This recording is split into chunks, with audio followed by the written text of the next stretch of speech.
Welcome back, everyone, to our next match in this 12th Alliance tournament. This is CCP Fozzie and Apothony bringing you Dead Terrace versus Moist, which is going to be, I'm sure, one of the most baffling matches you're going to see today. This is spectacular. I'm going to quickly go through the Dead Terrace setup first because it is the least off the wall of the two of them, and then let Apothony go through Moist. So Dead Terrace have brought a triple Eos, a Neros, triple Vengeance, triple Malediction and Punisher team, which seems perfectly normal until you see the Tengu in there. It's also a Tengu with no missiles or guns on it, and it isn't an ECM Tengu. It has the Afterburner bonus, and it's not Lynx. We're not sure what this is, but whatever it is, I'm sure it's going to be awesome. And why don't you tell us about Moist? So Moist have a Flag Blaster Vindicator Typhoon Tinker with a Legion, supported by an Eos, 2 Celestis, and a Punisher. This is a thing that we have now seen on our screens for the first and probably last time in the history of the tournament. I don't... What even is this?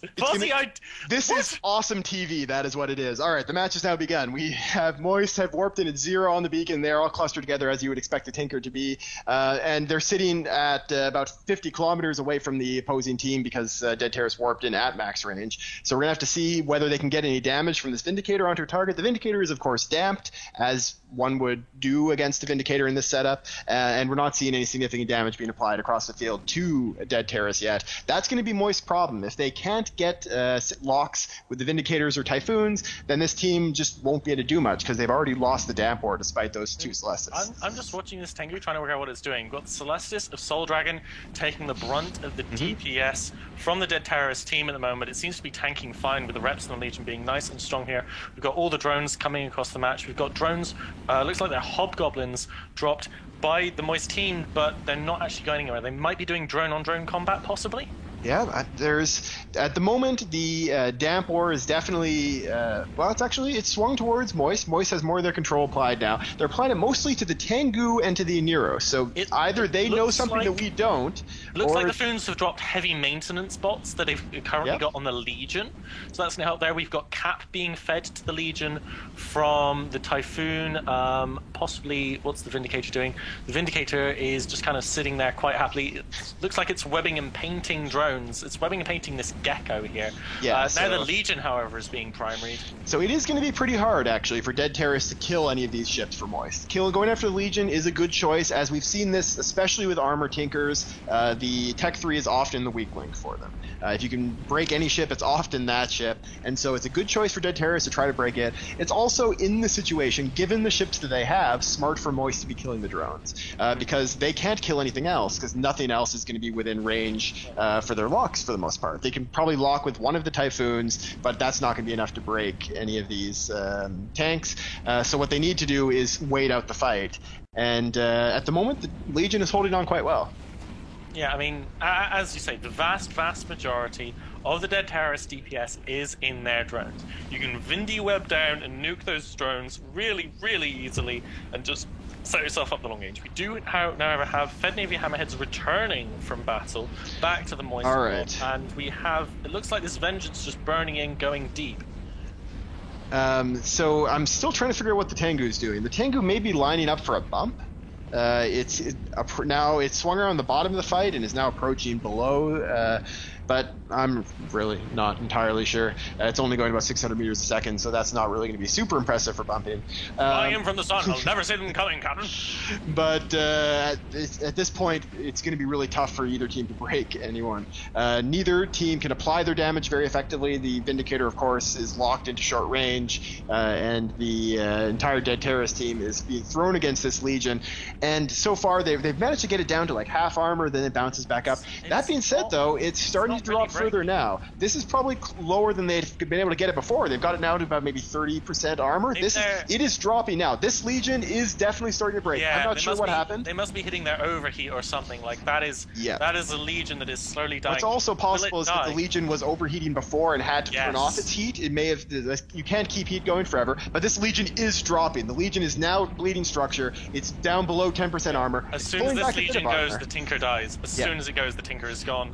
Yep. And now it's in structure. It's going down. It is down. There we go. And so we are going to be seeing a Vindicator explode, a very fancy, expensive flagship Vindicator that really doesn't belong on a Tinker team. Honestly, I'm really sad that this Tinker is losing because I wanted the Tengu to die so I could see what modules it has on it. Maybe Larf will be really nice and fly it out of the arena for us. That would be awesome.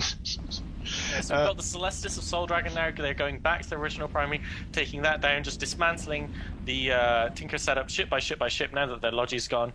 We've got more of the support of Dead Terrace being taken out, but kind of this is a story that has been told. Yeah. At this point, as you will pretty much always see, once a Tinker loses its Tech 3, the rest of the team's going to fall apart. They don't have the ability to project damage far enough to get at these Eoses or the Aneros or the Tengu for whatever the help that would be. And so it's really just going to be a matter of time to see the rest of this team fall apart. The Tackle Frigs, they might be able to kill, but there's definitely the ball is completely in Dead Terrace court at this point. So we're seeing now the damage being applied to the Eos of Moist. They're going to try to take those links off the field. Bird Flu Bolrino, which is actually a pretty awesome name, is dropping into about half armor in his Eos, and he will be off the field very soon. They have cleared a few freaks. You know, this isn't a bloodless death, but it is sadly a death nonetheless. We got the Eos, as you said, Bird Flu slowly going down, and I mean, let's have a look at the bans for this match. Could this have prompted something, like, could they have been planning to bring a setup and then had to bring something else? We've got the bans for Dead Terrace being the Ishtar and the Dominix, the bans for Moist being the Simi and the Rattlesnake. So as you would expect, you didn't want to see a really DPS heavy setup for the Moist team, because, you know, that would really scare their Legion Tinker, but they had more than enough DPS with this armor Eos based comp to break through it. So I guess it's always possible that they expected to have a Dominix in the place of this Vindicator. They're the same points. A Dominix would actually work okay in an Armor Tinker. And that for some reason when the Dominix got banned, they decided, let's just go with our Flag Vindy. Hopefully not, but it's always possible. We'll have to see. I mean, you may as well get a use out of it if you've already bought the thing, and it's very rare that you're going to take out a faction fit Vindy on TQ anyway. I mean, there aren't a huge amount of uses for it. Well, you can always just sell it again. But we'll have to see what the expensive modules they have on it. Because all flagships, for anyone who's not familiar with the tournament, as we see a Typhoon drop in Destruction will be exploding. Flagships have the ability to fit certain sets of modules with more expensive modules than other ships are allowed in the tournament. They can fit their E-War modules especially. They can fit high slot modules, which includes things like neutralizers.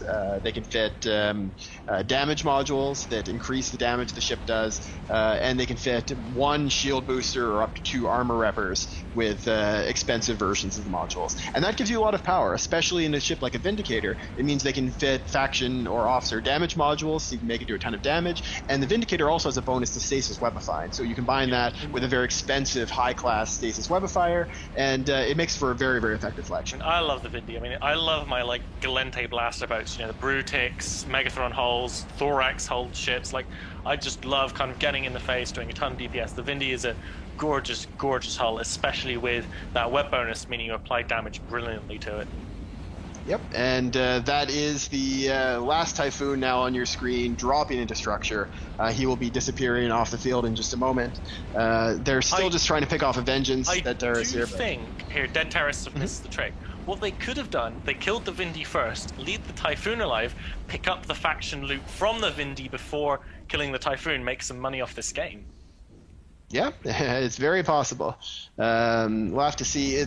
I am seeing E-War effects being applied. By the way, I've been watching the Tengu this whole time. Yeah. He's applying something to the Vindicator. I've been looking at the stream coming through, and there have been jams going off.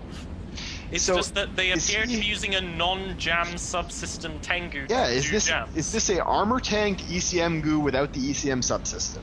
Yeah. That actually is about as good of an explanation as anything that I can figure out for this ship.